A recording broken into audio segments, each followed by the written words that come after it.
जो हमारा काम हो उसके लिए हमें चाहे 2 कदम पीछे भी लेना पड़े हम लेंगे। नहीं तो केवल विरोध करके सिर्फ लीडरशिप चमकाई जा सकती है, उसमें हम इंटरेस्टेड नहीं है।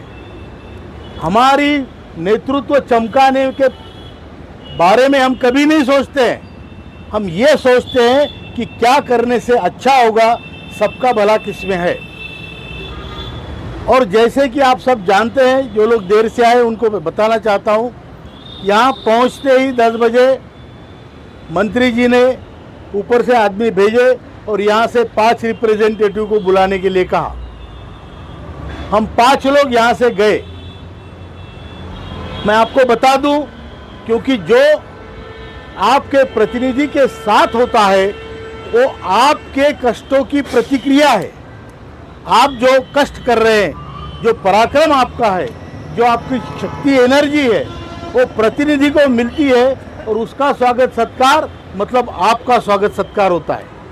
बराबर है? बराबर है। तो यहाँ पर ईपीएफओ के 3 अफसर आए थे, वो हमें लेके गए। लिफ्ट के पास 2 अफसर खड़े थे। लिफ्ट के बाद ऊपर गए तो वहाँ पे पूरे ईपीएफओ के अधिकारी खड़े थे, स्वयं सीपीएफसी खड़े थे। सब ने स्वागत किया हमारा वहाँ तक, मीटिंग के वेन्यू तक। हमको अंदर बिठाया गया और मीटिंग में फिर हमारे साथ एक तरफ हम लोग बैठे थे, दूसरी तरफ ईपीएफओ और मंत्री जी के लोग बैठे थे। उसमें मीटिंग में स्वयं मंत्री जी थे, राज्य मंत्री शोभा करंदलाजे जी थी, लेबर सेक्रेटरी थी, सीपीएफसी थे और सीपीएफसी के 2 एडिशनल सीपीएफसी थे। इतने लोग वहाँ पे बैठे थे और हम लोग थे। रास्ते की लड़ाई इतनी सम्मानजनक पोजीशन पे लाना, ये आपका पराक्रम है, ये आपका किया हुआ है। और मंत्री जी ने कहा, मेरे साथ सुरेश डंगवाल जी थे, हमारे चिव आदरणीय हमारे मुख्य के सुरेश डंगवाल जी थे, अजीत घाड़गे जी थे और ओम शंकर तिवारी जी थे। उन्होंने भी ये सब देखा है। उन्होंने बुला के हमसे बात की। हमने उनको कहा, वो बोले हम आपका काम कर रहे हैं। हमने बोला यह आपने कई बार कहा है। होता यह है कि आप हमको समझा देते हो, हम भी सोचते भाई काम हो रहा है, इतने बड़े मंत्री कह रहे हैं तो हम आके अपने लोगों को बताते हैं। लेकिन लोग मेरे ऊपर या हमारे ऊपर कब तक विश्वास रखेंगे? जो आपको कहना है वो आप लिखित में दे दो।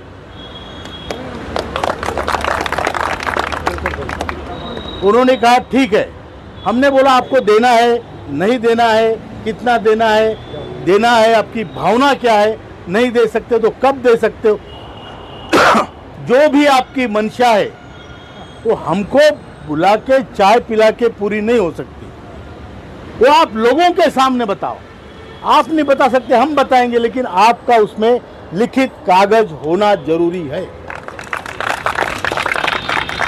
जब हमने ये बताया तो उन्होंने हमें कल का 2:30 बजे का समय मीटिंग के लिए दिया है। मंत्रालय में मीटिंग होगी, उसमें मैं, आदरणीय वीरेंद्र सिंह राजावत जी, आदरणीय सुरेश डंगवाल जी, आदरणीय राजीव भटनागर जी और बेंगलोर से हमारे आदरणीय रमाकांत नरगुण जी, ये 5 लोग आपके प्रतिनिधि की तौर पे जाएंगे। और वहाँ पर जो भी घटित होता है उसको हम YouTube के द्वारा आप सबको बताएंगे और जो भी लिख के देंगे उसका भी प्रचार प्रसारण होगा। हमने मंत्री जी को बताया कि दिवाली तक अगर कुछ शुभ संकेत नहीं है तो हमें काली दिवाली मनानी पड़ेगी। ना हम दिया जला सकते हैं, ना हम खा सकते हैं मीठा। हम उपवास करेंगे एक दिन। पूरे भारत में वृद्ध लोग एक दिन उपवास करेंगे। नहीं है हमारे लिए दिवाली। जिसका दिवाला निकला है उसकी दिवाली क्या है? बराबर है। और ये हमने अपनी भावना उन तक पहुंचाई है। उन्होंने कहा आप शांत हो जाओ, आप लोगों का काम अच्छा है, ये कोई राजनीतिक काम नहीं है, इसलिए हम आपको इतनी अहमियत देते हैं। और आप लोग जो आंदोलन कर रहे हैं एक मर्यादा की तरह के तहत कर रहे हो, इसलिए आपको हम सम्मान देते हैं।